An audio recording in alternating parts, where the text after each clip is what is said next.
I'm wondering if you could talk to us about what democracy means and why it matters. The main reason why we have democracy is because of His Holiness' vision. But His Holiness is a true democrat. Just give you a timeline. His Holiness was born on 6 July 1935, and then he was recognized as the 14th Dalai Lama, and at the age of 5 in 1940, on 21st February 1940, His Holiness was enthroned as the 14th Dalai Lama. And at the age of 15, on 17th November 1950, just after China invaded Tibet, on 7th October 1950, under very difficult circumstances, His Holiness has to assume the political and religious responsibility of the Tibetan people. Then we were forced to sign the 17-point agreement. Then His Holiness had the occasion to visit China in 1954-55, met with Mao Zedong, Zhou Enlai, Zhu De, and all the leaders, Chinese leadership those days, and also saw how communist government functioned. Even though everything looked very orderly, nobody had the freedom to speak their mind. And then His Holiness also came to India in 1956-57 at the 2500th Buddha Jayanti. His Holiness, when he visited the Indian Parliament, found it quite chaotic, but then he found that everybody had the freedom to speak their mind.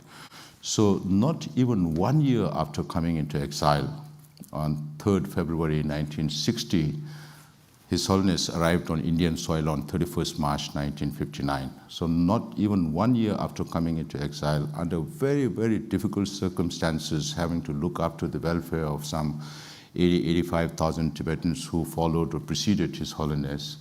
We had livelihood issues, we had climatic issues, because we always lived in the mountains.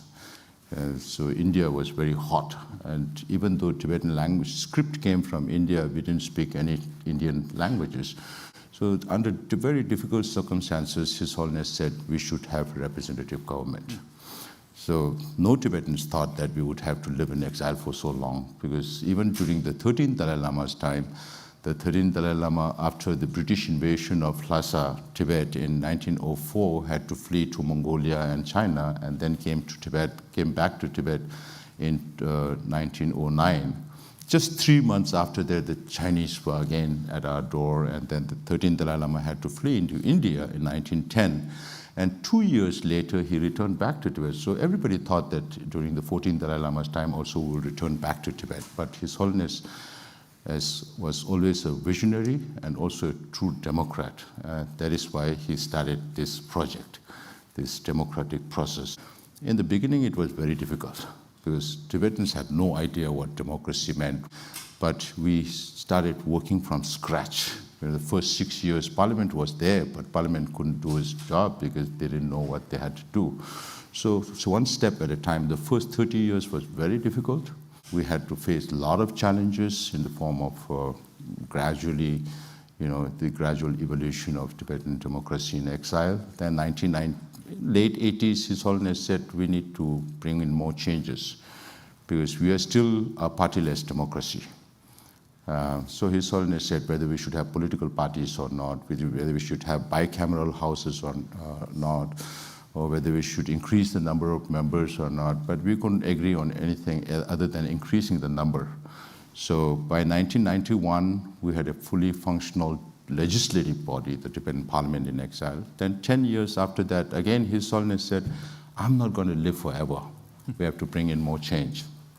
So even against the wishes of Tibetan people, His Holiness enforced these democratic processes. So in 2001, we had the first election, direct election of the political leader, at that time called as the chairman of the cabinet. And then 10 years later, His Holiness said, now I'm going to devolve all my administrative and political responsibilities. By that time, I was the Speaker of the Parliament in exile, and I accompanied His Holiness the Dalai Lama along with my predecessor, Lobsang Sengye, at the Hill here in the United States. And there was Speaker Bainer and the leader Pelosi and 5 other chairs of different committees. And in the morning, His Holiness called both of us and said, if there are questions on politics, you answer. If there are questions on democracy, you answer. So One lady chair asked, all this happened so smoothly in so short a time. Then it was my turn to respond. And I said, maybe from your perspective, you saw it that way, but as Speaker and as Parliament, we were in a very difficult position. On the one hand, you have the aspirations of Tibetan people who wants His Holiness to continue with his responsibilities. Then on the other, you have His Holiness, a very strong, determined His Holiness. As I was answering, His Holiness held my hand and stopped me from speaking and said, sometimes very stubborn Dalai Lama. So that is how he brought about all these democratic reforms, and we often get asked a lot of questions when His Holiness is not around, what will you do? So His Holiness has been preparing us for the last 65 years to carry on the responsibility even when he is not there. I hope I summed it up. You did, and you were just starting to go to one of my next questions. But I want to ask about the viability of this project going forward. How do you maintain that Tibetan identity and that political community as the years go on, and the connection, that concrete connection with Tibet itself, becomes more and more distant? Going forward, as long as the Tibetans are united, because we are only about 130,000-40,000 Tibetans in exile.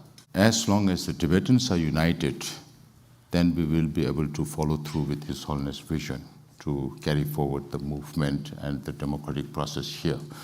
So we are scattered in some 26 different countries. Now as Sikyong, during these 5 years, I promised my people that I will visit every Tibetan community 2 times in 5 years. That also is a challenge, because you have to go from New Zealand to Australia to Japan to India, Asia, and Europe, and North America. So we do this together. On the one hand, we reach out to the Tibetan population to keep them closer, even though we are becoming physically distant. At the same time, we have to do our political lobbying. We can do that only with the democratic free world. We derive our strength because of the undying spirit of the Tibetans inside Tibet. Mm-hmm. And the Tibetans inside Tibet look up to His Holiness, the Dalai Lama, and the exile government to speak for them, because they are not in a position to say anything. Just even to have a picture of His Holiness, the Dalai Lama, you can go to jail. So the freedom that we take it for granted here does not exist inside Tibet. But at the same time, we have to represent the Tibetans inside Tibet, because they are not in position to speak for themselves, even though we are small in number. So the challenge is to keep our community together. And that is why we have started this project again called WeTag, the Voluntary Tibet Advocacy Group, meant for all Tibetans, but more so for the younger generations of Tibetans who are now, it's becoming more challenging because the students who are organizing the event here are also born in the United States in a totally different environment. Because of the leadership of His Holiness Dalai Lama, wherever there is a sizable number of Tibetans, we have Tibetan associations. And they are all connected to an office of Tibet. Just like here, we have one office in Washington, D.C., and the DC office is responsible for liaising with all the Tibet associations, and we are spread across 29 different states in the United States, and in Canada, again, 9 locations. So it is definitely a challenge, but we have to keep it going, and His Holiness has prepared us to do this over the last 65 years.